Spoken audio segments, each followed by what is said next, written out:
warahmatullahi wabarakatuh. Alhamdulillahirabbil alamin. Wassalatu wassalamu ala Rasulillah Muhammad bin Abdillah wa ala alihi washabbihi wa mawala amma ba'd. Yang terhormati kepada Ibu Kepala Sekolah SD Jodoh 09, Ibu Muina SPD. Yang terhormati Pak Ibu Wakil Kepala Sekolah Bidang Kurikulum Ibu Siti Spesi MPD. Sekaligus juga Pak Wakil Kepala Sekolah Bidang Kesiswaan Ibu Prayati SPDN. Segera menjawab dulu SD Jodoh 09 dan yang lebih khusus kepada Ibu calon guru penggerak yaitu Ibu Nisrina Nurbaiti. Selamat pagi semua. Pagi. Semuanya sehat walafiat.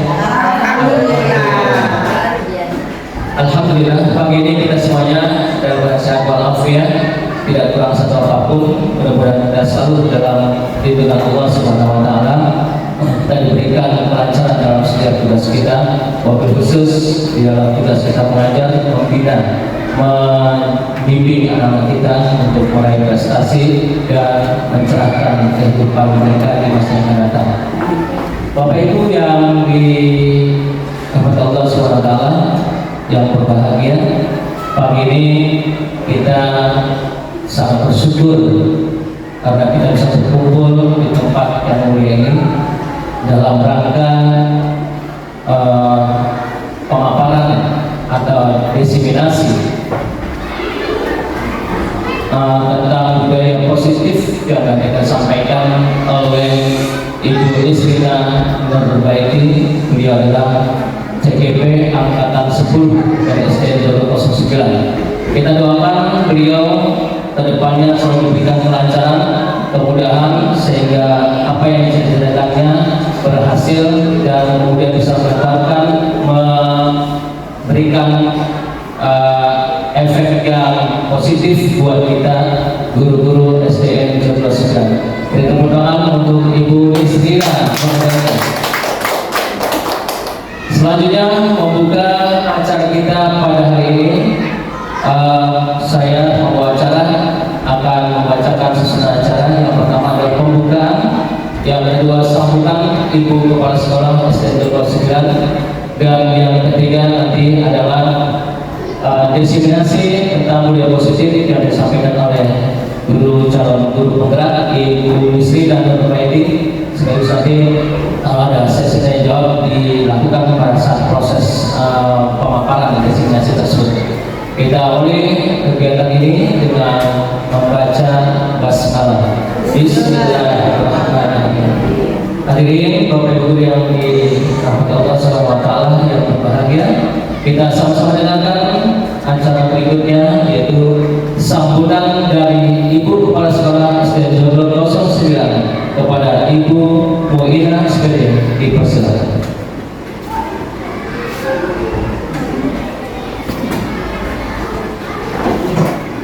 Terima kasih. Bismillahirrahmanirrahim. Alhamdulillahirrahmanirrahim. Wassalatu wassalamu ala asrofil anbiya'i wal mursalin Sayyidina Muhammadin wa ala alihi washabihi ajma'in. Amma ba'du. Rabbi shrah li sadri wa yassir li wahlul 'uqdatam min lisani yafqahu qawli. Yang saya hormati Ibu Wakil Kepala Sekolah dan Bapak Ibu Guru, alhamdulillah bersyukur kepada Allah Subhanahu wa taala kita bisa bersama-sama di ruangan ini dalam rangka mengikuti diseminasi yang akan dilakukan oleh teman kita yaitu Ibu Nisrina Nurbaiti. Semoga kegiatan pada hari ini berjalan dengan lancar. Salawat salam kita aturkan kepada junjungan kita Nabi besar Muhammad SAW dan para sahabatnya. Semoga kita mendapat syafaatnya di yaumul qiyamah nanti. Amin amin ya rabbal alamin. Bapak Ibu, kegiatan Ibu Rina kali ini yaitu tentang menyebarkan pemahaman dan penerapan pengalaman budaya positif, ya, yang nanti akan disampaikan dan dipaparkan oleh Bu Rina. Mari kita dukung Bu Wina dalam melaksanakan tugas-tugas dari pelatihnya atau pembimbingnya sebagai calon guru penggerak angkatan 10. Dan apa-apa yang bisa barangkali digali dari Bu Rina, kita sebagai teman-teman mari bersama-sama, kita jangan malu-malu untuk bertanya. Barangkali Bu Rina sudah sedikit banyaknya mengikuti, sudah hampir berjalan mau 2 bulan ya, sudah ada saya lihat perubahannya ya, perkembangannya dari Bu Rina. Mari sama-sama kita kita sharing bersama ya, kita sharing bersama untuk memungut atau mengambil ilmu-ilmu yang bermanfaat yang akan disampaikan atau ditularkan kepada anak-anak kita, yang mana saya sudah lihat perkembangannya sudah bagus sekali ya. Bu Rina sudah dari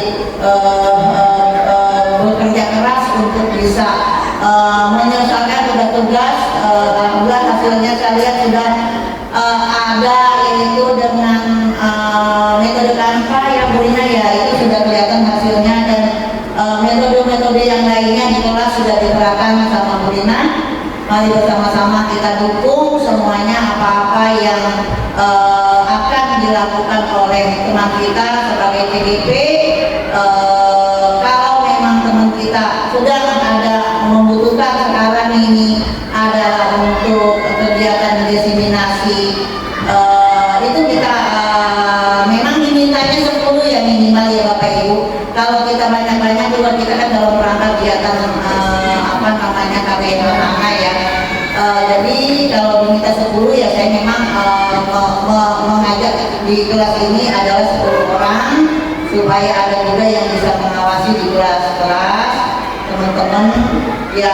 Kalau di atas 10 juga nanti anak-anak kita tidak kondusif ya Bapak Ibu. Mari bersama-sama nanti kita dengarkan apa-apa yang disampaikan oleh Ibu Rina. Semoga kita dapat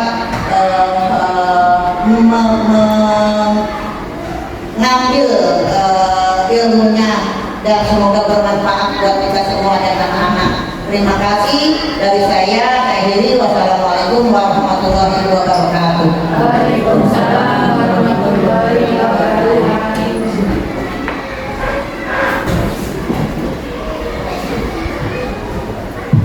Terima kasih kepada Ibu Kepala Sekolah, Ibu Wina SPD untuk memberikan sambutan pada acara pagi hari ini. Selanjutnya kita simak bersama pemaparan yang disampaikan oleh Ibu Disri atau Perbaiki CKP Angkatan 10 STM 209. Kepada Ibu Disri, waktu dipersilakan.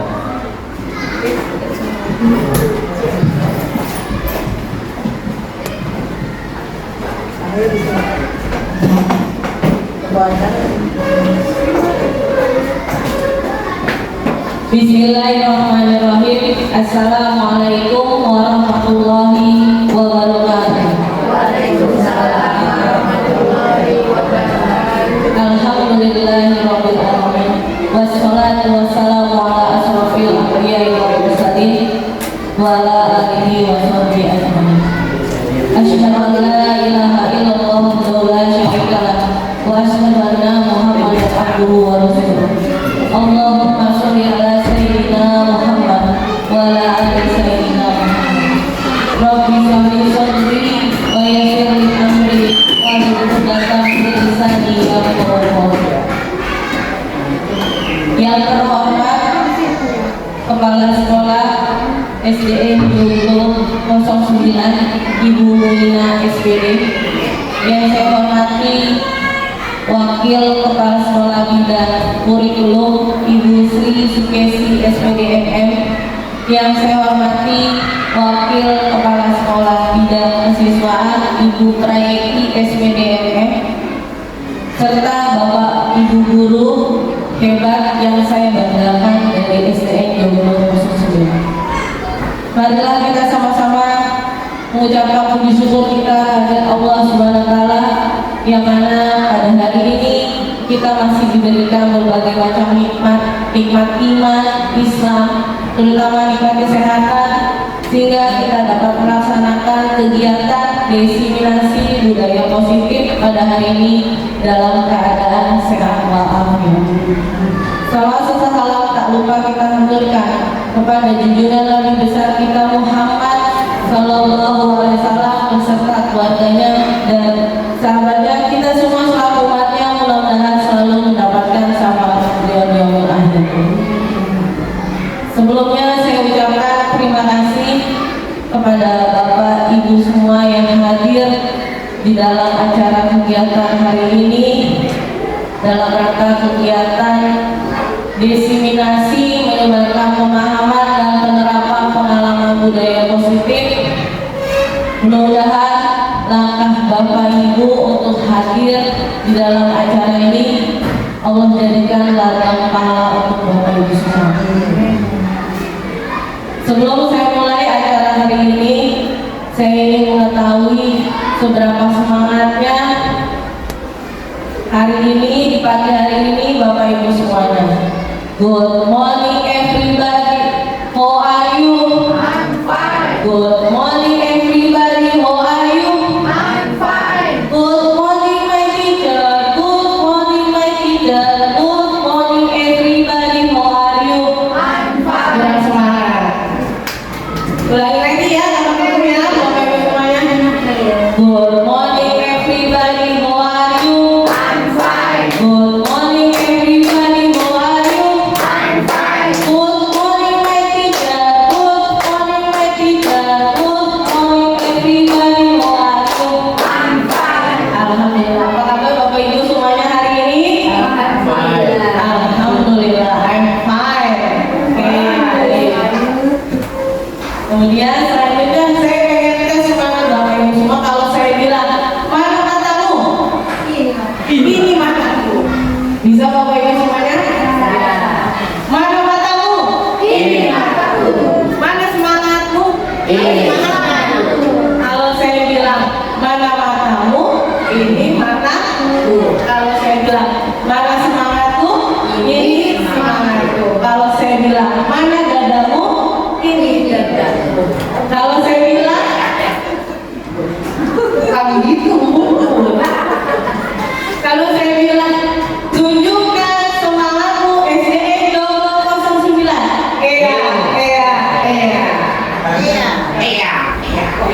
Baik Bapak Ibu, saya ulang lagi. Mana matamu? Ini mataku. Mana dadamu? Ini dadaku. Mana semangatmu? Ini semangatku.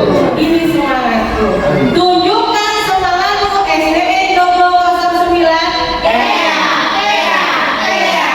Alhamdulillah.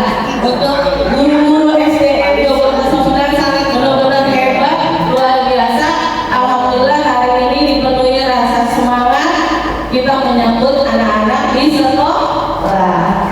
Baik Bapak Ibu, mohon maaf sebelumnya saya berdirinya di sini adalah salah satu pemenuhan tugas saya sebagai calon guru penggerak angkatan 10 modul 1.4. Bukan berarti berdirinya saya di sini menggurui Bapak Ibu guru semua. Saya hanya berbagi praktek baik dari materi yang saya sudah peroleh. Kalau Bapak Ibu lihat di depan, apa yang Bapak pikirkan budaya positif? Budaya positif itu seperti apa sih? Hal apa? Contoh dari budaya positif. Ada yang ingin berbagi? Apa bukannya? Silakan. Bersyukur kata. Salam. Oke, baik. Berkata tutur yang baik. Apa itu? Ya salah. Memberi salam. Ya Bu. Berbudaya mempunyai karakter yang baik. Oke, baik. Berbudaya memiliki karakter yang baik. Ada lagi Bapak Ibu semuanya? Ya Bu. Memberi contoh teladan. Memberi contoh teladan. Oke, baik, luar biasa Bapak Ibu semua. Jadi Ya Bu Edi. memberikan kebiasaan baik untuk tingkah laku dan perbuatan. Oke, itu Bapak bilang kebiasaan yang baik. Oke, terima kasih Bapak Ibu semuanya, sangat luar biasa.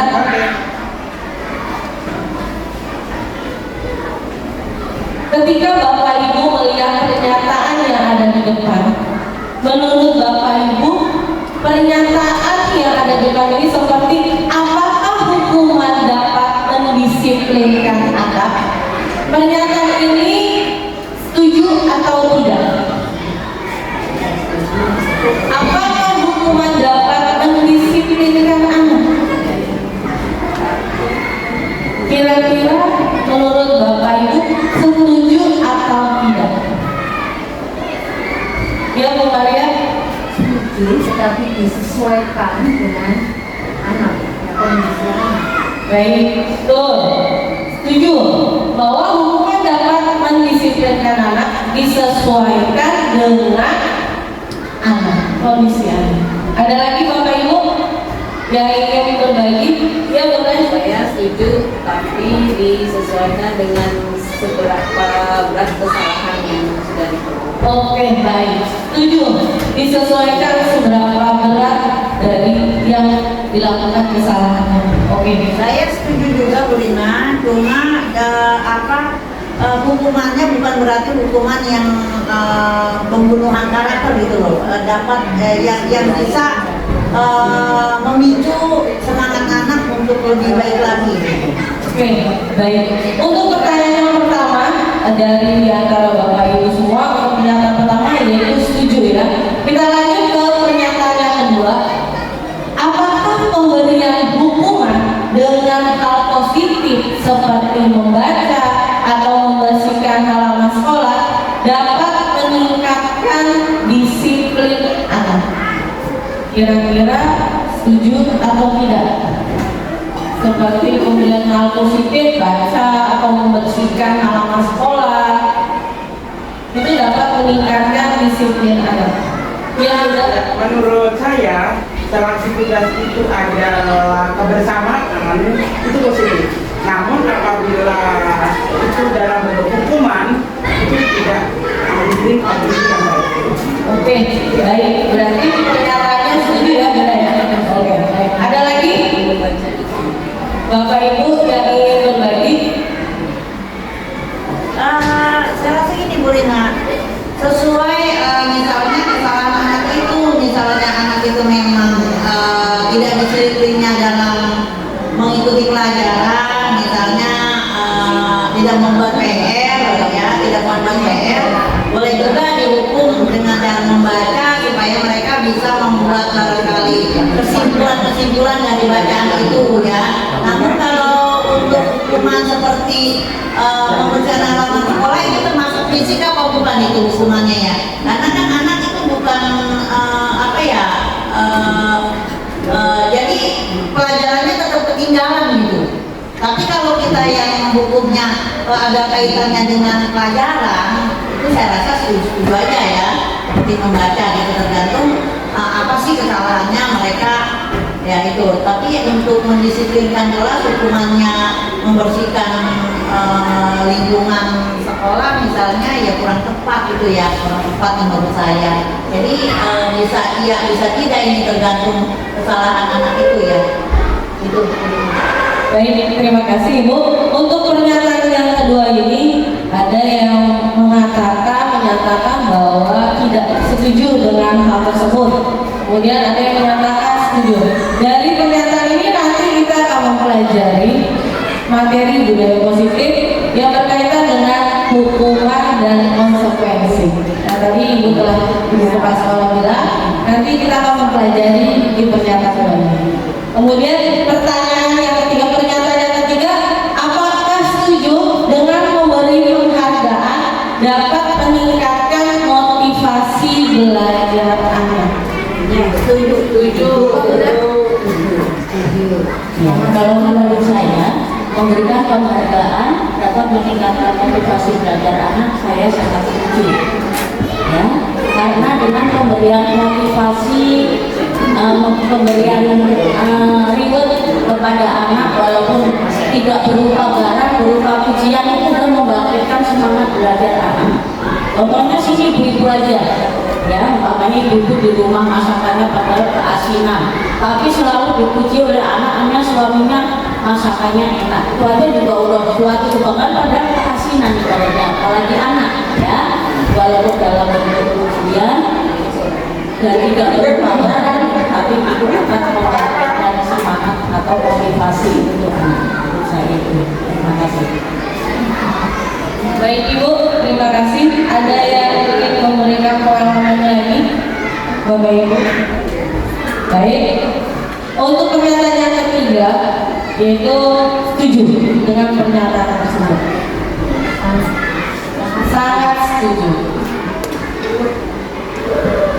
Sebelum kita lebih lanjut inti dari budaya positif, saya ingin menjelaskan sedikit apa sih budaya positif itu, yaitu perwujudan dari nilai-nilai keyakinan universal yang diterapkan di sekolah. Kita dengannya di sekolah, ya. Kemudian yang mana budaya positif ini dapat mendorong murid mampu berpikir, berpindah dan mencipta sebagai proses memerdekakan dirinya sehingga murid mampu mandiri dan bertanggung jawab. Ini sekilas dari pemaparan tentang pengertian dari budaya positif. Konsep inti yang ada dalam budaya positif itu ada beberapa pernyataan. Yang pertama yaitu perubahan paradigma belajar. Yang kedua, disiplin positif, nilai-nilai kebajikan, motivasi perilaku manusia, keyakinan kelas, kebutuhan dasar manusia, posisi kontrol guru, segitiga restitusi. Ini adalah konsep inti dari budaya positif yang akan kita saya bagi praktik baik hari ini. Untuk yang pertama yaitu pembelajaran dengan paradigma baru. Kenapa ya pembelajaran dengan paradigma baru? Saya yakin Bapak Ibu pernah mendengar pembelajaran student center ataupun teacher center. Pasti pernah mendengar pembelajaran yang berpusat pada siswa atau pembelajaran yang berpusat pada guru. Dari Bapak Ibu semua pasti saya yakin paham apa itu pembelajaran berpusat pada guru, pembelajaran berpusat pada siswa. Ada yang ingin memberikan pernyataan apa sih yang dimaksud dengan pembelajaran berpusat pada guru, pembelajaran berpusat pada siswa? Ya, kalau yang berpusat pada guru ya sepertinya gurunya yang aktif gitu ya. Sebab kalau berpusat pada siswa, siswa yang menggali apa-apa yang disampaikan guru. Guru kan di sini hanya sebagai fasilitator ya, itu ya, yang memfasilitasi dalam KBM di kelas. Artinya kalau berpusat pada guru, siswanya cuma jadi pendengar yang baik saja, seperti itu menurut saya.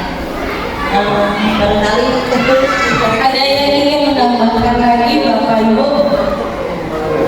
Baik, benar apa yang dikatakan oleh Ibu Rina bahwa pembelajaran yang berpusat kepada guru yang aktif dengan metode dan cara yang bervariasi, yang mana kita selaku guru harus bisa menuntun. Jadi ketika di kelas murid merasa senang, nyaman dengan pembelajaran yang kita terapkan sehari-hari.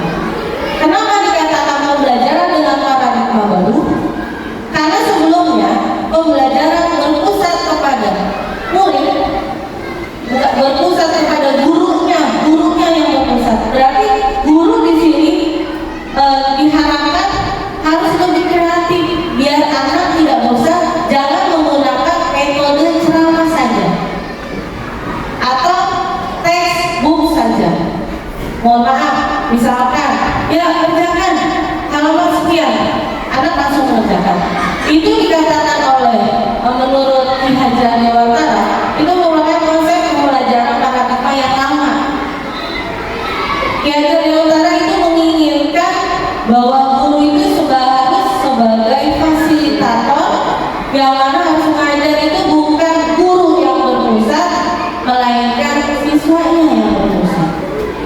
Jadi diharapkan Bapak Ibu semua di sini yang ada di SDN Jombang 09, biar kita yang lebih bervariatif cara mengajarnya, anak-anak menyambut kita dengan rasa nyaman, senang ketika belajar di kelas.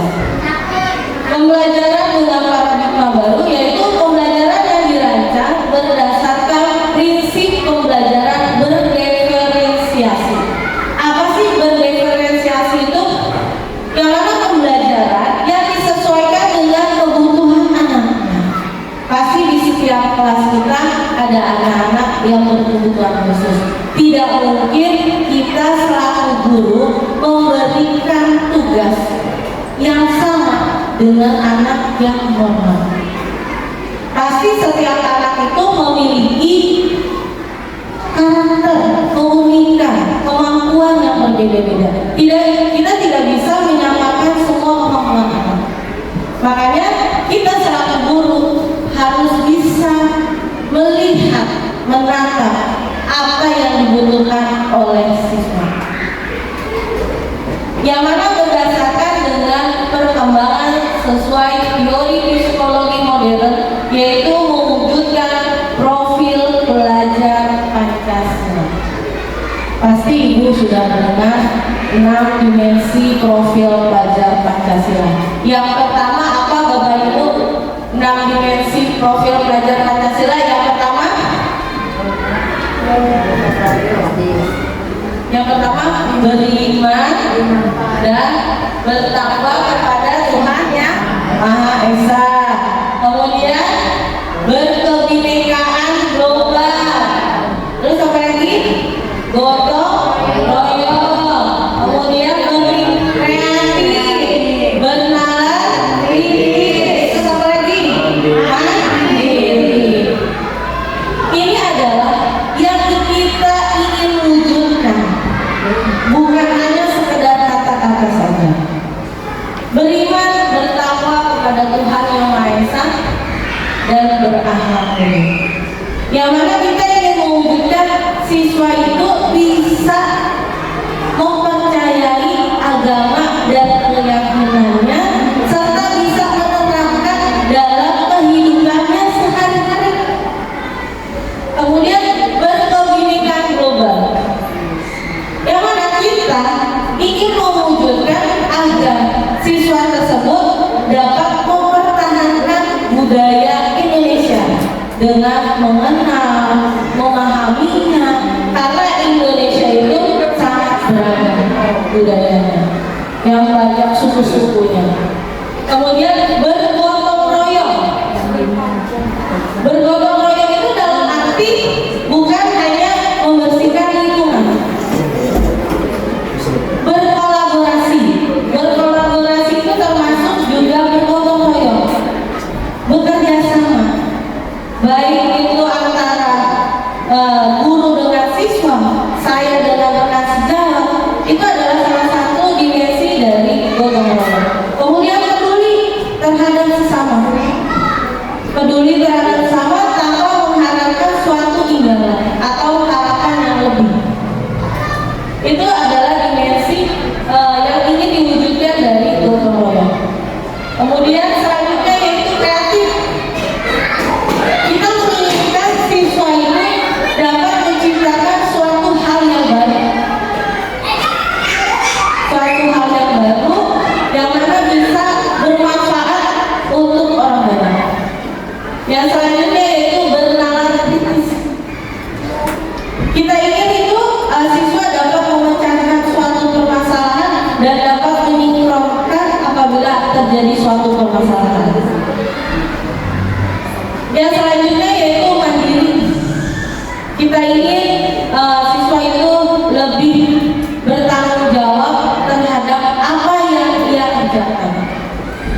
Baik itu buruk, kalau dia seandainya melakukan hal buruk, dia harus menerima konsekuensinya. Ini adalah 6 dimensi profil pelajar Pancasila, yang mana 6 dimensi profil pelajar ini adalah perubahan dari pembelajaran paradigma baru.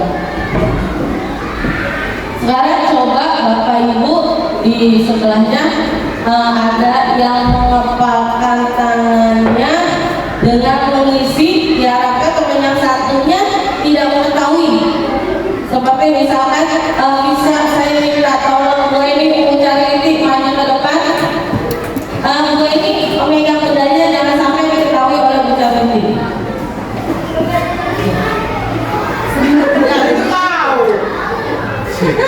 Jangan sampai diketahui. Ada apa kiri?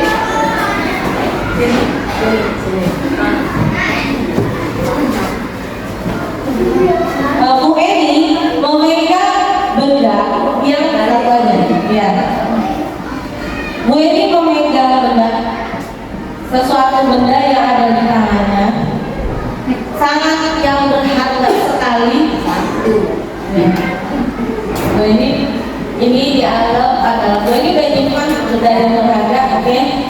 Bu Carinti, gimana caranya? Bagaimana caranya Bu Eni sampai mau membuka tangannya? Dengan cara apa? Bisa menuju, terserah. Bisa lancar, bisa bebas, terserah Bu Carinti. Silakan Bu Carinti. Ya.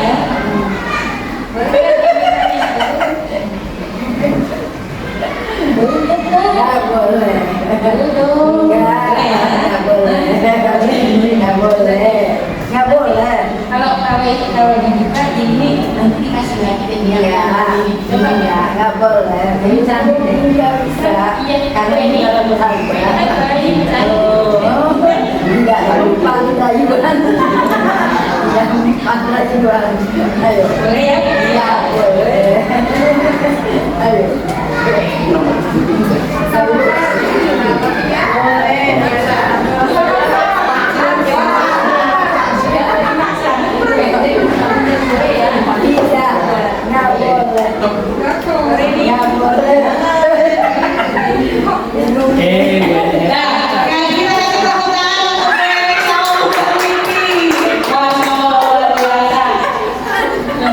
Nggak bisa digoreng kan? Kira-kira menurut Bapak Ibu apa yang terjadi? Apakah Bu Eni mau memberikan hal yang berharga yang di tangannya? Mau nggak memberikannya? Tidak mau ya? Bu Carinti dengan rayu sudah sampai Bu Carinti itu tangannya Bu Eni sampai di supaya memberikan, namun tetap tidak mau Bu Eni memberikan hal yang berharga dirinya. Jadi di sini yang mengontrol itu siapa? Yang mengontrol itu siapa? Diri kita sendiri. Tidak bisa orang lain yang mengontrol. Jadi dalam kegiatan ini sesungguhnya siapa yang memegang kendali atau kontrol untuk membuka atau menutup adalah diri kita sendiri. Walaupun dengan ancaman, hadikan, sampai bujukan yang manis juga tidak bisa. Kalau bukan diri kita sendiri. Miskonsepsi tentang teori kontrol. Yang pertama yaitu ilusi guru mengontrol murid. Jadi kita selaku guru tidak dapat mengontrol murid walaupun dia tidak mau. Gak bisa kita dengan cara paksaan. Kita bisa mengontrol murid dengan paksaan tidak akan berhasil. Namun harus ada motivasi intrinsik yang ada di dalam dirinya. Contohnya tadi sudah dilakukan oleh Bu Eni, walaupun Bu Carinti gimana caranya, dia akan mau membuka karena di dalam dirinya belum ada keinginan untuk memberikan hal yang paling berharga. Yang kedua yaitu ilusi bahwa semua kekuatan positif, efektif, dan bermanfaat. Ini dimaksud walaupun kita dengan memberikan bujukan atau rayuan-rayuan manis itu gak bisa, walaupun itu sangat bermanfaat. Kemudian bahwa kritik dan membuat rasa bersalah mampu menguatkan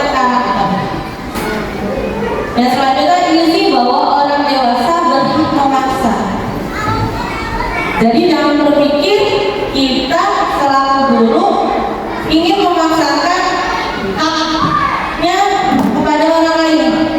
Jadi semua orang itu berhak untuk memilih atau menentukan. Kita selaku guru tidak bisa memaksakan. Mengubah paradigma stimulus respon ke pendekatan teori kontrol. Kalau stimulus respon, kebutuhan kita sama, padahal kebutuhan setiap orang itu berbeda. Ini adalah teori kontrol. Yang kedua, semua orang melihat hal yang sama, padahal semua orang itu, setiap orang memiliki gambaran yang berbeda-beda, tidak akan sama. Kemudian kita mencoba mengubah orang agar berpandangan sama dengan kita. Apakah kita bisa, walaupun rambut kita sama itu, apakah kita mampu menyamai pandangan yang sama atau tidak? Tidak bisa. Kemudian perilaku buruk dilihat sebagai suatu kesalahan. Belum tentu semua perilaku itu pasti memiliki tujuan. Jadi menurut kita, belum tentu menurut kita benar. Kemudian selanjutnya, orang lain bisa mengontrol saya. Tadi sudah dibuktikan oleh Bu Emi dengan Bu Caliti bermain peran. Dengan cara apapun, Bu Caliti tidak bisa mengontrol Bu Emi. Hanya ada di dalam dirinya Bu Emi yang bisa mengontrol. Selanjutnya, saya bisa mengontrol orang lain. Sedangkan menurut teori kontrol, Anda tidak bisa mengontrol orang lain. Pemaksaan ada pada saat didikan gagal. Sedangkan teori kontrol, kolaborasi dan konsensus menciptakan pilihan-pilihan baru. Kemudian model berpikir menang kalah atau model berpikir menang-menang. Pasti itu menang-menangan, win-win solution. Jadi jangan berpikir, saya pasti menang nih. Bukan berarti yang gagal itu dia kalah. Bukan berarti yang gagal itu kalah. Bisa dijadikan kegagalan itu menjadikan suatu pembelajaran yang berharga untuk mereka semua menjadi lebih baik. Untuk materi selanjutnya yaitu disiplin positif.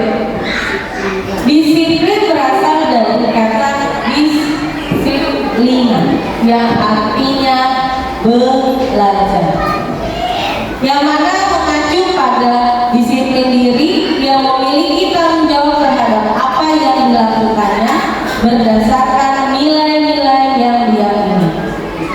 Kemudian disiplin positif ini adalah salah satu cara penerapan disiplin untuk bertujuan menumbuhkan kesadaran serta memberdayakan murid tanpa imbalan penghargaan, ancaman ataupun hukuman. Tadi ada di pernyataan yang sebelumnya pernyataan kemarin. Kemudian kita selama berdiri ingin menciptakan peserta didik atau murid yang memiliki disiplin diri sehingga mereka berperilaku mengacu pada nilai-nilai kebajikan universal dan memiliki motivasi intrinsik dalam perubahan perilaku ke arah yang lebih baik.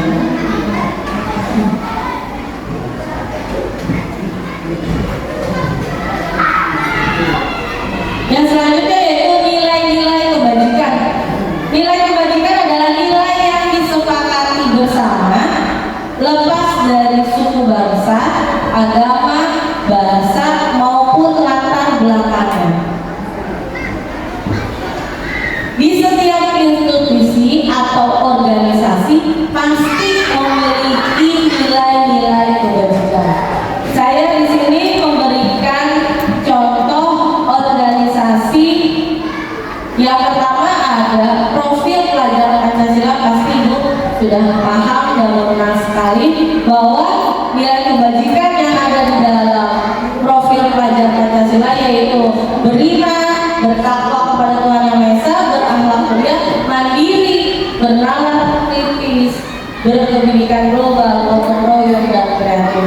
Ini adalah nilai kebajikan yang ada di profil pelajar Pancasila. Kemudian selanjutnya ada 9 pilar karakter Indonesia Heritage IHF. Ini adalah nilai kebajikannya cinta Tuhan. Ini adalah nilai-nilai kebajikan yang saya berikan contoh yang ada di beberapa institusi atau organisasi. Yang selanjutnya yaitu motivasi perilaku manusia. Motivasi itu ada 2, yang mana bisa berasal dari dalam dirinya maupun dari luar. Yang mana kalau motivasi eksternal itu dia menghindari ketidaknyamanan atau hukuman, kemudian mendapatkan imbalan atau penghargaan dari orang lain, ini adalah motivasi eksternal dari luar. Salah satunya menghindari ketidaknyamanan atau hukuman. Salah satu contohnya saya datang ke sekolah sebelum jam 6:30. Saya datang ke sekolah misalnya jam 6:20. Ini adalah hal dari motivasi saya untuk menghindari hukuman dari sekolah atau dari kepala sekolah teguran. Ini adalah motivasi eksternal. Selanjutnya mendapatkan imbalan atau penghargaan dari orang lain. Salah satu contohnya seperti ini. Saya ingin mendapatkan sesuatu dari ibu kepala sekolah. Bagaimana caranya? Saya harus menjadi guru yang berprestasi. Karena saya inginnya, karena ada sesuatu yang diberikan oleh kepala sekolah berupa misalkan cincin emas 10 gram. Itu adalah motivasi eksternal karena mengharapkan imbalan dari orang lain. Itu adalah salah satu motivasi eksternal. Saya ingin berbuat baik karena ada imbalan atau penghargaan. Yang selanjutnya yaitu motivasi internal, yang mana untuk menjadi orang yang mereka inginkan dan menghargai diri sendiri dengan nilai-nilai yang mereka percaya. Ini dari dalam. Saya melakukan hal baik ini karena saya percaya dan yakin bahwa ini sangat bermanfaat buat saya dan orang lain. Tanpa sesuatu hal yang berkenaan dengan hukuman ataupun penghargaan dari orang lain. Jadi dia muncul dari dirinya, dia yakin dan percaya bahwa saya melakukan hal ini baik buat saya maupun orang lain. Perbedaan antara hukuman, konsekuensi, dan restitusi. Kalau hukuman tidak terencana tiba-tiba, sedangkan konsekuensi itu terencana, disepakati sesuai aturan. Hukuman, murid tidak tahu apa yang akan terjadi atau tidak dilibatkan. Kemudian bersifat satu arah, berupa fisik. Tadi Ibu Muina, ini termasuk hukuman bukan yang fisik ya? Gitu. Di sini dijelaskan bahwa hukuman itu yang bersifat fisik atau psikis. Sekarang alhamdulillah tercerahkan ya Ibu ya.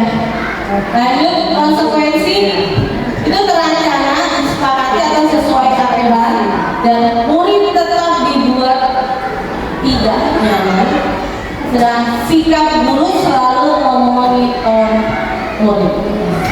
Berbeda dengan restitusi, diskusi antara guru dan murid untuk mencari solusi atas permasalahan, tidak menghakimi murid, melainkan menumbuhkan motivasi internal dalam diri murid. Jadi kira-kira yang paling baik itu penyelesaian masalahnya yang mana Bapak Ibu semua? Restitusi. Mudah-mudahan kita semua yang ada di sini, guru-guru SDN Joglo 09 sudah menerapkan restitusi. Baik, terima kasih Bu Maria. Coba Bapak Ibu lihat ke depan. Apakah ini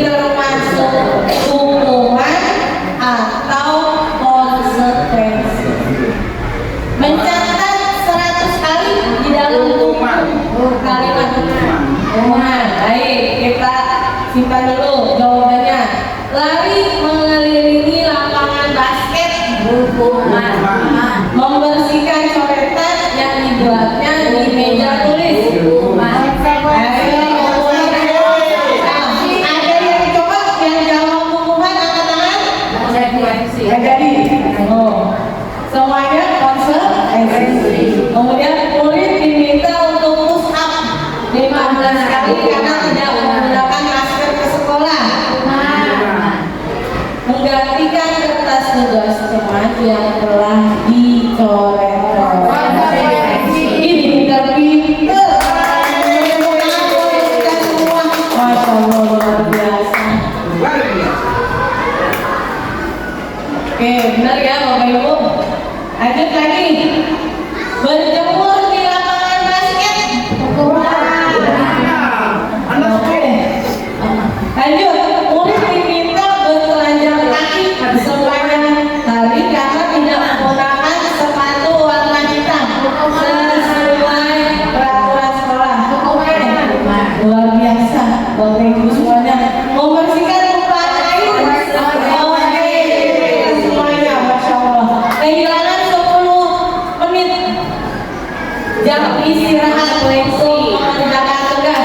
Konsekuensi berdiri di depan kelas sambil Masya Allah, luar biasa.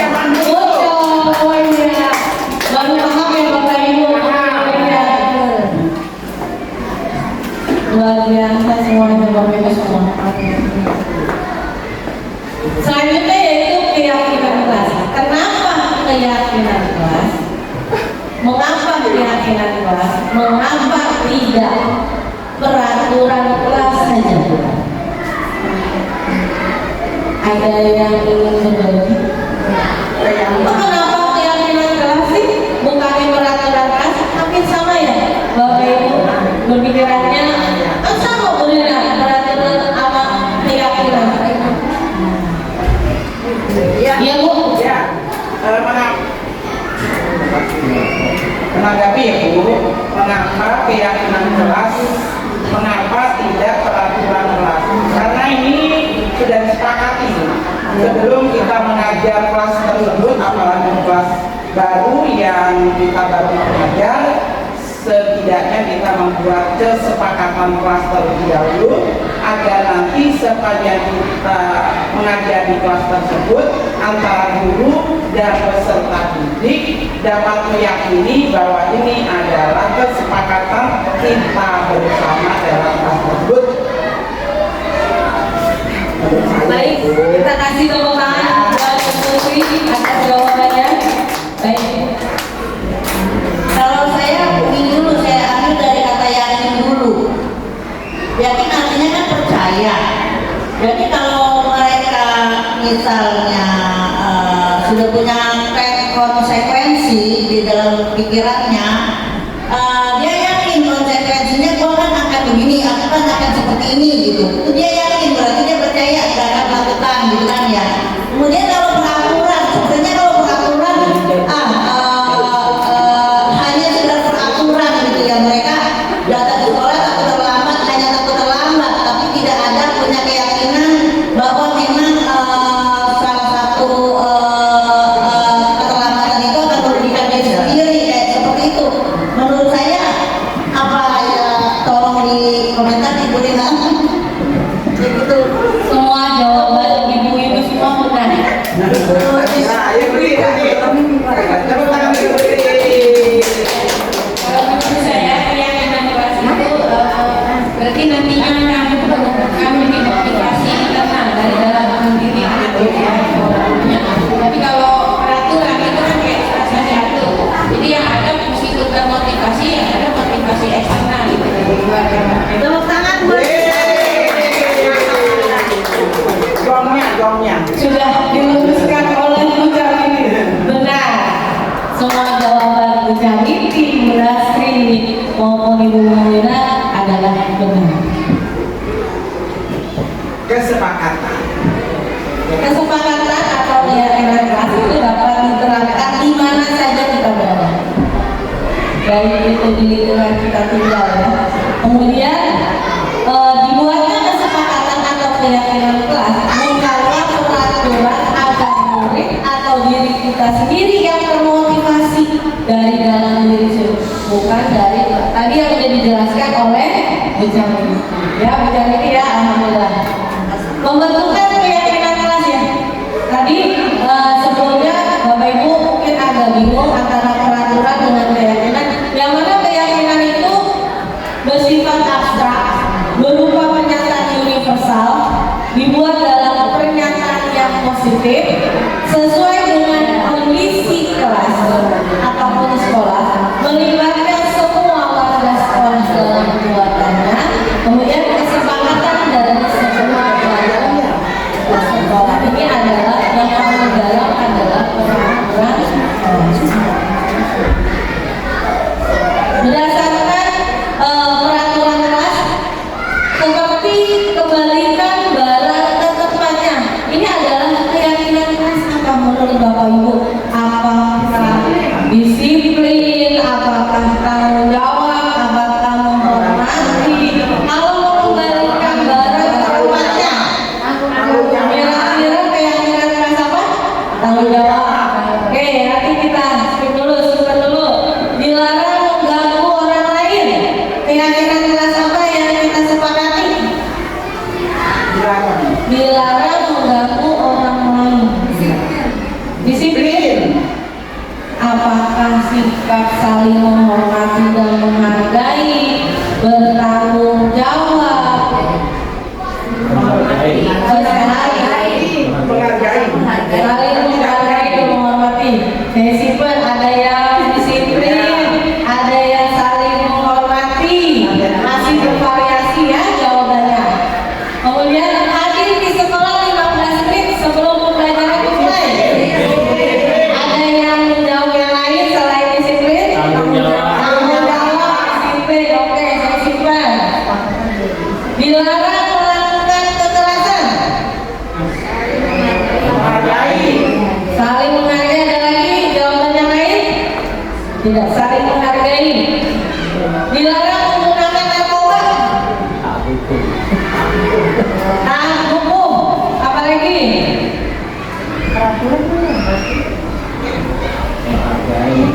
Bergantian atau menunggu giliran. Budaya antri, disiplin, antri, disiplin. Dilarang rokok. Dilarang merokok. Keyakinan kelas apa yang kita terangkan?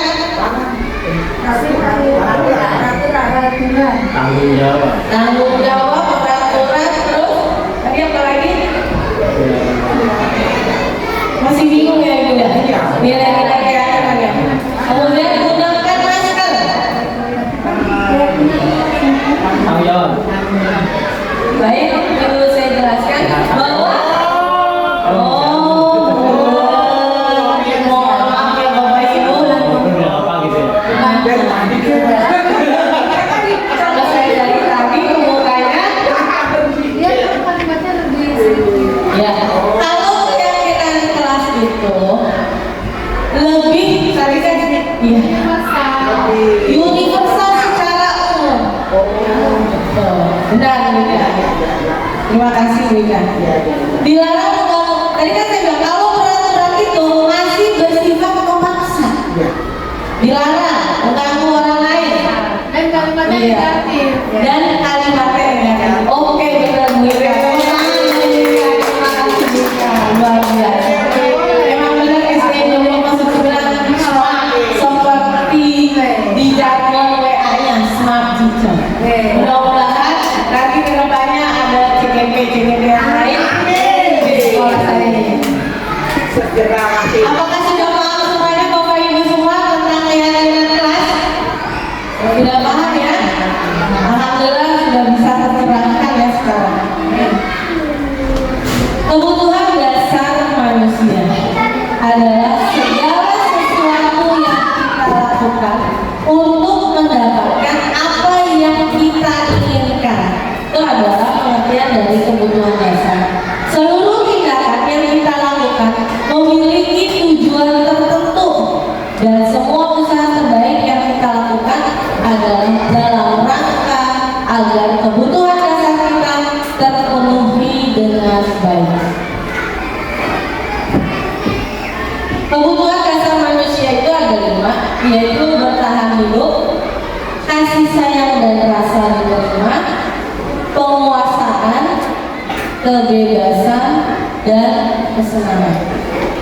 Bertahan hidup seperti kita memerlukan makanan, pakaian, kesehatan, tempat tinggal. Itu adalah salah satu kebutuhan dasar manusia untuk bertahan hidup. Kemudian kasih sayang dan rasa diterima, dipedulikan, merasa kita dipedulikan, diterima, kemudian berbagi menjadi bagian dalam suatu kelompok. Kemudian penguasaan, harga diri, berkaitan dengan harga diri, keinginan untuk dianggap, kemudian memimpin, berprestasi, dan diyakini dan benar. Ini adalah kebutuhan penguasaan. Jadi ketika Bapak Ibu melihat di lapangan ada anak yang ingin merasa dirinya bukan berarti oh saya dulu nih, saya mau maju, terus dia pengen melihat teman-temannya tuh bahwa aku yang paling. Itu adalah kebutuhan dasar dalam penguasaan. Kemudian kebebasan, mandiri, memiliki pilihan, mencoba suatu hal baru, mampu mengendalikan arah dirinya. Jadi apabila Bapak Ibu melihat ketika kita sedang menjelaskan atau belajar di dalam kelas, ada salah satu anak sedang menggambar, bukan berarti anak itu tidak ingin belajar, karena dia memerlukan kebutuhan ini, kebebasan. Dia menciptakan suatu hal baru yang ada di dirinya. Kemudian selanjutnya yaitu kesenangan, bermain, humor. Ini adalah salah satu kebutuhan dasar kesenangan.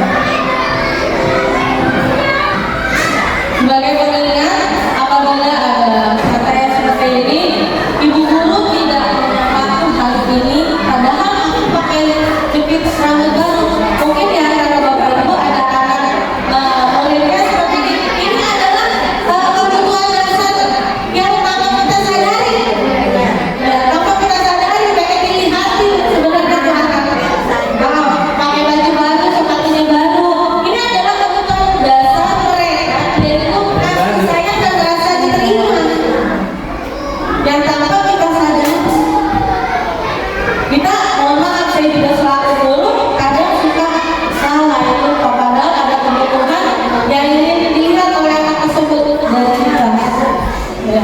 Kemudian ibu guru bilang aku tidak boleh bersenandung sewaktu mengerjakan tugas, katanya kelas harus tenang, tidak ada suara, kan kelas seru ya jadinya. Mungkin anak di kelas ada yang seperti ini. Ternyata ini adalah mereka membutuhkan kesenangan dalam dirinya. Kalau udah jangan berisik di kelas, berisik apa? Itu sebenarnya paradigma yang lama. Kalau pas nonton Iya, jadi proses perubahan itu nggak harus langsung naik ya Bapak Ibu, secara bertahap. Mudah-mudahan sedikit ada pencerahan dari saya tentang materi ini. Mudah-mudahan kita bisa merubahnya demi dikit untuk menjadi kebaikan buat murid-murid kita di masa yang akan datang. Karena kalau kita tidak menerapkan hal ini, nanti terkonsep di dalam otaknya sampai dia besar. Malah nanti berpikir ketika waktu di SD, guru yang paling galak itu Bu Rina loh. Kesi. Oh Bu Kesi ya. Itu nanti ternyata di anaknya ketika belajar kita nggak boleh ngomong loh sama sekali, nggak boleh ada suaranya, kita pakai mobil. Diam. Ya. Kayak kuburan baru orang juga. Jadi diharapkan kita mengubah pembelajaran yang berparadigma lama jadi yang baru. Yang selanjutnya yaitu aku sebel gambarku tidak rapi, malah ibu guru nunjukin ke teman-temanku di depan kelas. Apakah ada yang seperti itu? Ada ya. masih Kadang-kadang kalau hilang ya manusia ini sudah luput dari kesalahan. Sebenarnya siswa itu membutuhkan kebutuhan penguasaan dalam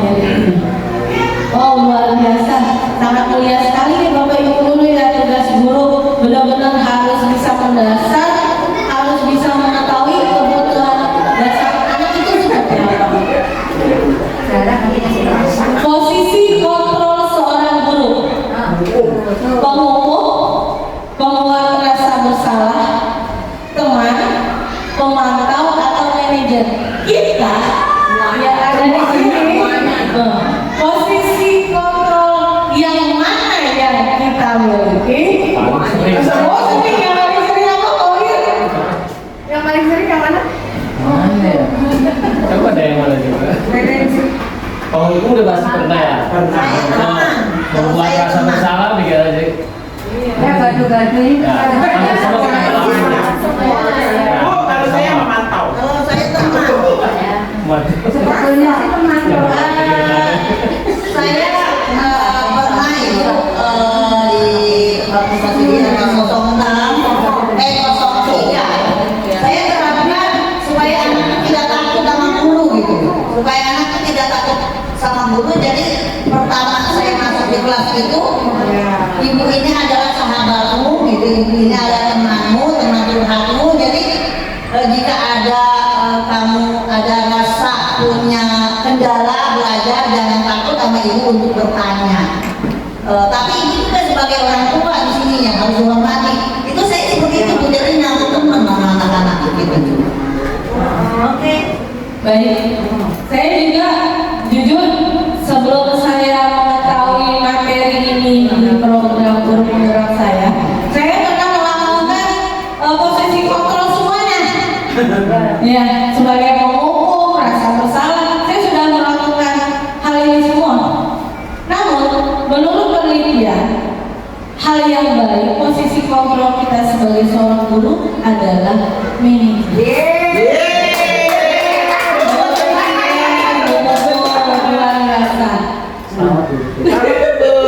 Dapat penghargaan ya. Baik, saya akan menjelaskan Pikir saya. antara perbedaan antara penghukum, membuat rasa bersalah, teman, pemantau atau manajer. Kalau penghukum, guru itu berbuat seperti menghardik atau menunjuk. Itu adalah salah satu contoh perbuatan yang menghukum. Kalau membuat orang merasa bersalah, dia mengatakan berceramah atau mengatakan seharusnya yang dia tidak terima dengan baik. Kemudian teman membuat alasan-alasan untuk muridnya itu dia bisa melakukan hal baik karena omongan gurunya, bicara gurunya. Namun kalau bukan gurunya, dia tidak akan melakukannya.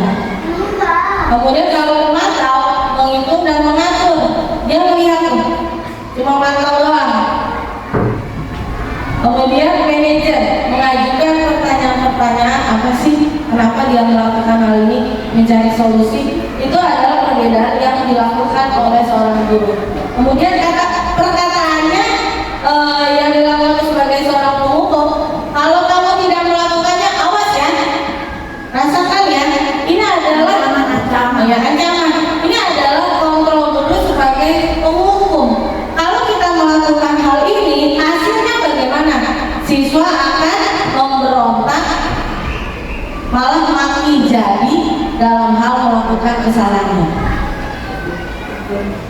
Kemudian kalau membuat rasa bersalah, yang dikatakannya yaitu kamu seharusnya sudah tahu kalau yang dilakukannya itu salah. Bikin ibu stres aja nih di kelas. Misalkan ya, kamu berisik mulu nih, ibu lagi pusing nih, banyak kerjaan, stres nih ibu nih. Ini adalah ini adalah salah satu contoh kontrol guru itu sebagai membuat orang merasa bersalah. Ketika kita tanpa disadari berbicara seperti itu, anak murid akan merasa ya kasihan ibu guru ya, gara-gara saya bu murid jadi stres. Kemudian teman, ini yang biasa dikatakan oleh guru, ayolah lakukan demi ibu, masa kamu nggak mau? Ini adalah salah satu contoh tekanan yang tidak biasa dilakukan sebagai posisi kontrol guru sebagai teman. Kemudian hasilnya murid ini akan ketergantungan dengan diri kita. Dia tidak bisa mandiri. Kalau tidak ada kita, dia tidak akan melaksanakannya dengan baik, tidak akan mau. Kemudian pemantau, yang biasa dikatakan apa peraturannya? Kamu tahu nggak peraturannya? Kenapa kamu melanggar? Itu yang biasa kita ucapkan. Hasilnya menyesuaikan diri bila diawasi. Ya, kembali lagi ke asma. Kemudian sebagai manajer yang dikatakan yaitu apa yang kita yakini, kemudian apa yang bisa kita kerjakan untuk memperbaiki masalah ini. Jadi kita tanyakan kepada anak masalahnya, solusinya gimana, apa keyakinannya dia langgar, apa dia pengen memperbaiki, gimana caranya. Kita memberikan pertanyaan kepada anak, yang mana hasilnya dengan kita melakukan posisi kontrol manager ini lebih menguatkan pribadinya. Baik, itu saja. Apakah kasih semangat Bapak Ibu semuanya? Kalau saya bilang, mana kamu? Mana jawabanmu? Tunjukkan semangatmu. Bu Rina, Masya Allah, luar biasa. Iya Bu. jadi tadi kalau saya itu kan artinya bagian daripada manajer ya berarti ya? Iya. Ya, bagian daripada manajer karena kan kita mengajak anak supaya nggak takut sama guru gitu kan ya, mengelola kelasnya, bagian dari manajer berarti ya Pak ya. Anak Ya. seolah-olah guru itu orang yang menakutkan gitu, anak sehingga begini gitu, diam aja belajarnya gitu. Berarti sebagian daripada manajer gitu ya. Yang dimaksud teman artinya apa tadi tuh di sini? Apa tadi tulisnya judulnya?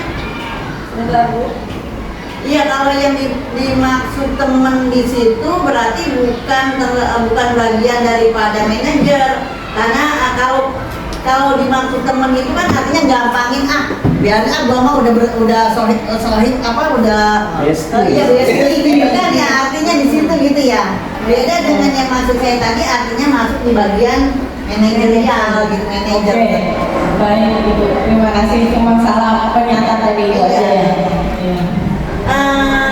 Gini Bu Rina, udah boleh ada sesi tanya jawab? Boleh Bu.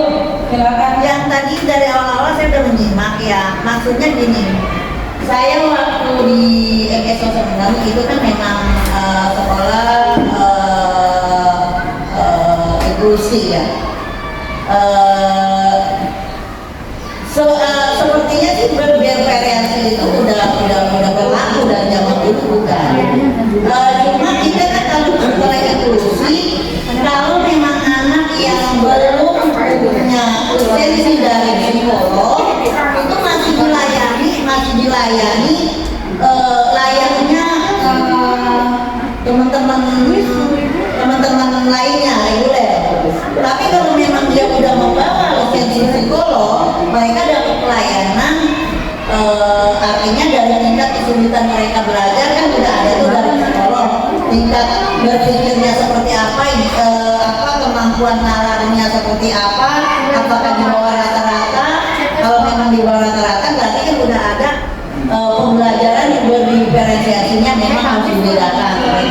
Apakah Bu Rina juga mendapat keterangan seperti itu di dalam materi sehari-harinya untuk berdiferensi?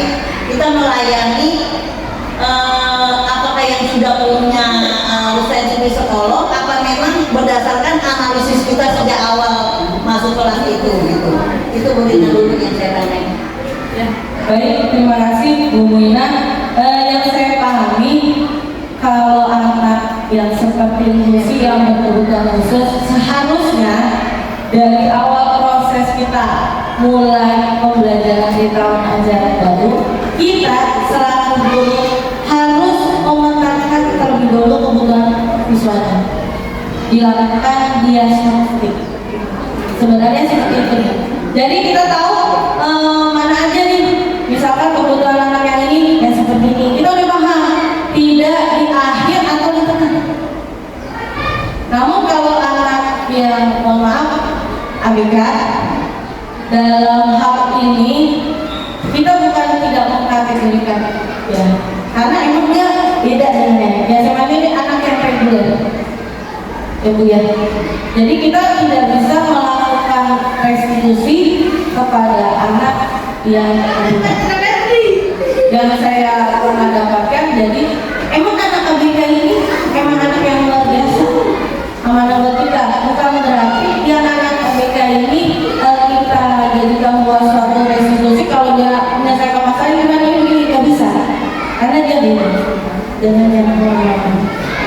Jadi yang kategorikan adalah anak yang lemah. Iya. Artinya meskipun tidak ada lisensi psikolog, mereka udah bisa kalau kita sudah dari awal mengetahui oh anak ini kita udah tes memang ya beda gitu daripada teman-temannya, tingkat kemampuan pemahaman belajarnya itu kan kita tahu nih sebagai guru. Tapi kalau kami di sekolah inklusi itu belum bisa masuk ke dalam pembelajaran dengan guru pembimbing khususnya, masih di ranahnya guru kelas karena mereka belum ada lisensi psikolognya gitu, masih di ranah guru kelas kayak gitu. Nah yang saya maksud apakah kita meskipun belum ada lisensi psikolog, barangkali dengan kita tahu dengan dari awal bahwa anak itu memang ada kesulitan belajar, jadi kita guru kelas nih sudah bisa menurunkan tingkat kesulitan sendiri atau memang udah menerima rekomendasi dari psikolognya seperti itu Bu. Kalau misalkan ibu kan awal masuk nih tidak mengetahui apakah anak ini berkebutuhan khusus atau tidak, ya kan? Jadi kita melakukan tes awal diagnostik Bu. Buat soal diagnostik dari situ kan kita mengetahui Bu. Bisa mengelompokkan anak-anak tersebut. Itu di awalnya. Yang kita salah itu kan biasanya kita nggak melakukan tes diagnostik. Iya. Jadi dengan seperti itu kita bisa mengetahui, atau kalau seandainya dari kelas 2 nih, ini kelas 2, kelas 1 ini bagaimana, kita bisa bertanya kepada guru yang bawahnya. Iya, biasanya kan kita udah mendapat laporan tuh dari kelasnya. Terus kita juga udah melakukan misalnya pengamatan ya melalui tugas-tugas misalnya, oh ini nggak bisa, memang nggak bisa. Kita udah mengetahui apakah kita kategorikan mereka harus direndahkan tingkat kesulitannya langsung tanpa ada rekomendasi psikolog gitu. Nah kalau Karena di dalam tes diagnosis itu kita nih udah tahu gitu bahwa kekurangan anak seperti ini. Jadi baik itu tugas-tugasnya maupun ulangannya harus sudah bisa membedakan walaupun belum ada lisensi psikolog. Kita nggak boleh menjadi anak oh ini nih ABK, nggak boleh. iya, kita nggak boleh berkata ABK di depan anak-anak. Cuma kan untuk menentukan ABK nanti di daponimnya itu harus ada lisensi. Iya benar, harus ada lisensi. Yang saya bicarakan ini adalah yang anak reguler. Ya, tapi mereka punya tingkat kesulitan Iya belajar. benar. Ya. Iya, oke Bu Rina, terima kasih. Terima kasih Ibu. Contoh penerapan 5 posisi kontrol. Ini adalah kasusnya, yaitu siswa tidak memakai atribut lengkap saat upacara.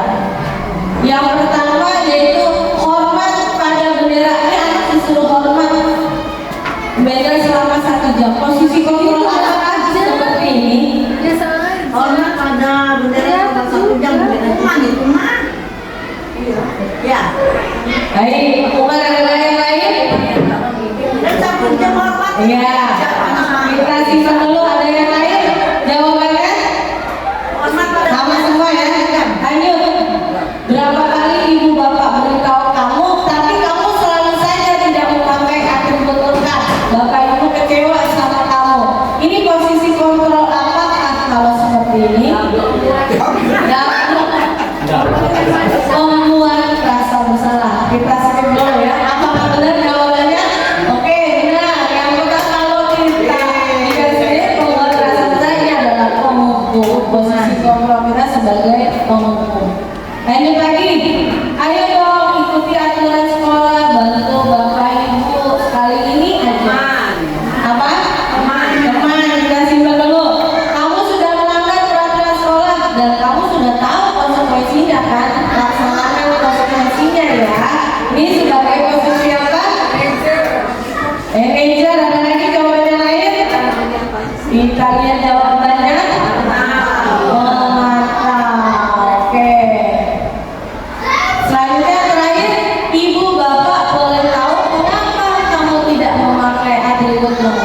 bagaimana cara kamu memperbaikinya. Ini adalah posisi kontrol apa? Manajer. Apakah ada jawabannya? Oke, kita bawa itu semuanya. Sekarang saya mau tanya, posisi kontrol apakah aku? Yang mana posisi kontrol Bapak Ibu semua? Apa ya? Yang mana ya? Semuanya sudah mengatakan ya, diharapkan untuk kedepannya adalah kita selaku pendidik harus menempatkan posisi kita sebagai manajer. Segitiga restitusi itu cara menanamkan disiplin positif pada murid dalam bentuk dialog yang dijalankan oleh guru dan murid agar dapat menghasilkan murid yang mandiri dan bertanggung jawab. Ciri-ciri dari segitiga restitusi bukanlah untuk menembus kesalahan, namun untuk belajar dari kesalahan. Tawaran berupa tawaran bukan paksaan. Menuntut untuk melihat ke dalam diri. Mencari kebutuhan dasar yang mendasari tindakan dan adalah cara yang paling baik. Fokus pada karakter bukan tindakan, fokus pada solusi dan mengembalikan murid yang berbuat salah pada kelompoknya. Ini adalah ciri-ciri dari segitiga restitusi. Yang pertama, segitiga restitusi yang pertama yaitu menstabilkan identitas.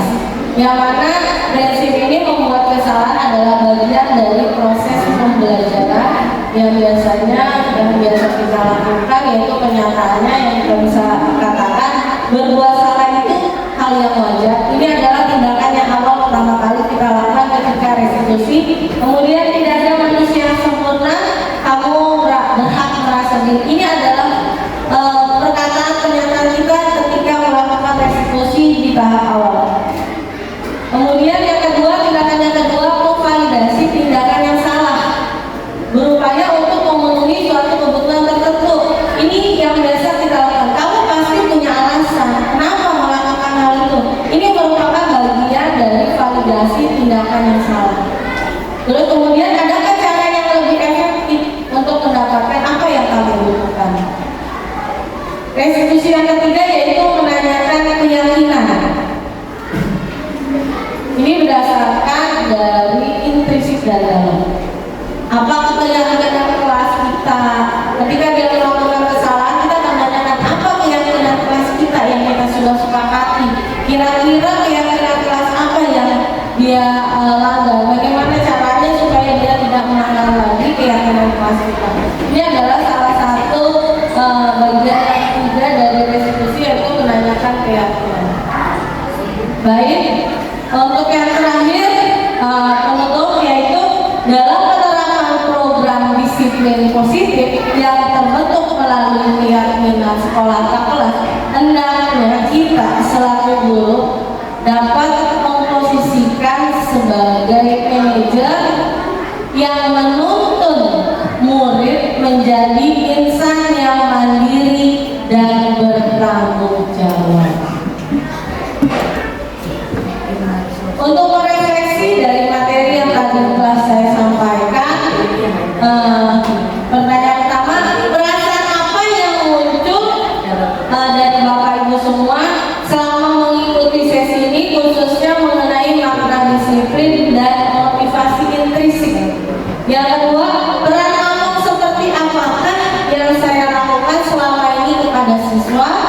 Saya akan menjadi among yang seperti apakah setelah mengikuti sesi ini? Dari Bapak Ibu guru mungkin bisa mewakilkan dari 3 pernyataan ini, pertanyaan ini. Untuk pertanyaan pertama, siapa yang ingin berbagi? Yang kedua dan ketiga, Bunai, Maria.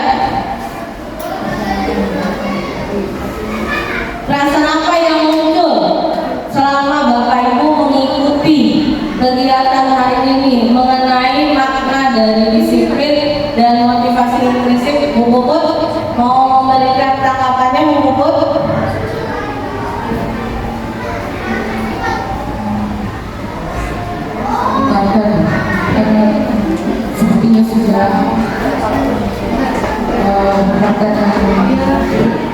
seperti mana cerita jadi penyanyi ya alhamdulillah berarti tinggal teruskan lagi bagaimana dengan istri saya Masih nomor 1 ini. Iya. Boleh mau dijawab tiga-tiganya mengenai Terlalu hebat ya ini.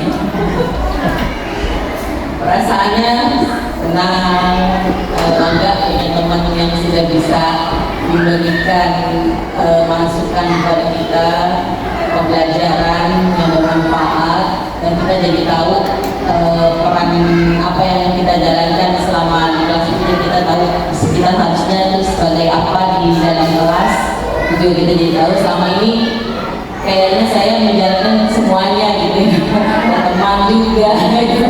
Tapi seharusnya kita laksanakan adalah sebagai manajer, karena sebagai manajer itu sudah mencakup semuanya yang kita lakukan kepada anak-anak.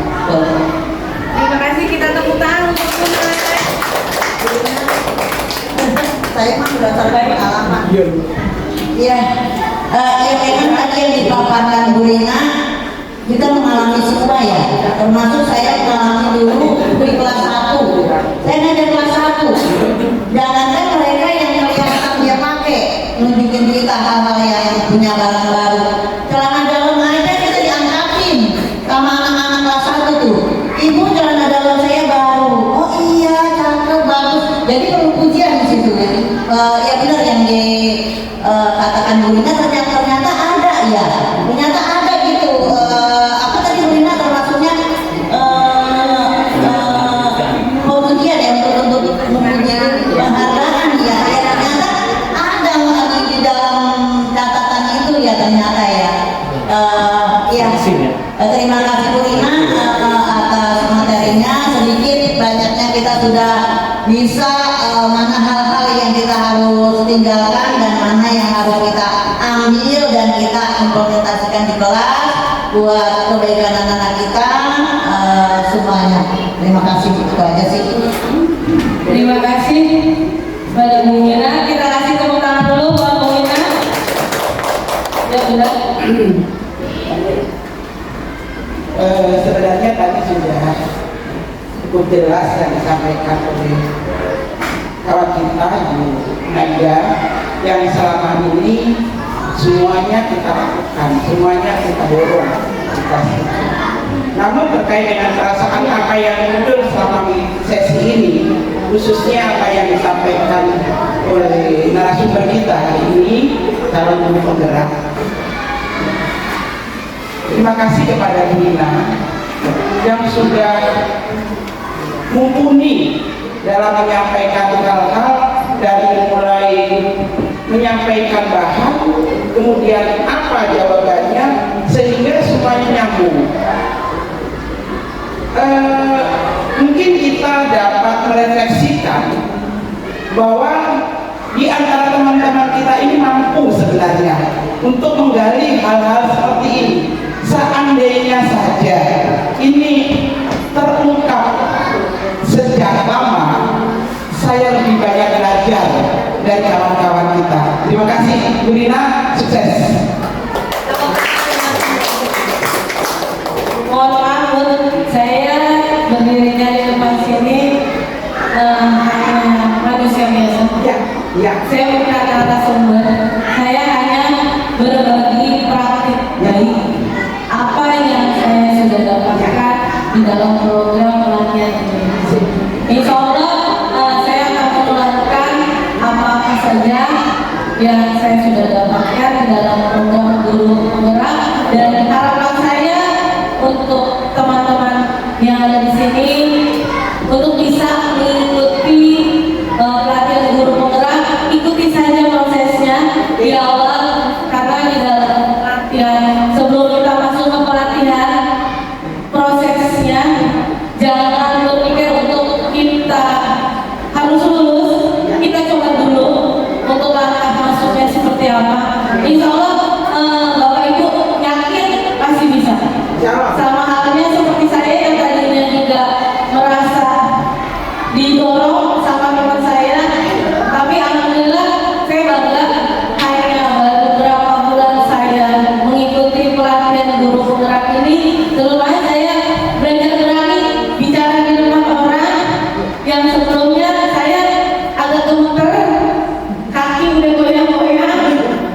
luar biasa. Jadi jangan berpikir saya ikut guru penggerak ingin menjadi seorang yang titik-titik, jangan. Kita ambil ilmunya. Kita bisa belajar berbicara di depan orang sebagai pemimpin pembelajaran. Kita bisa menggunakan IT dengan baik karena semakin zaman teknologinya semakin ke depan semakin tahu teknologi luar biasa. Dengan mengikuti program guru penggerak ini banyak hal ilmu baru yang kita dapatkan. Itu saja sih saran dari saya, ya Bu. Ya, permohonan aja kalau bisa teman-teman yang lain juga dipesertakan begini sehingga setelah ilmunya hal-hal baru seperti ini mereka juga tahu gantian.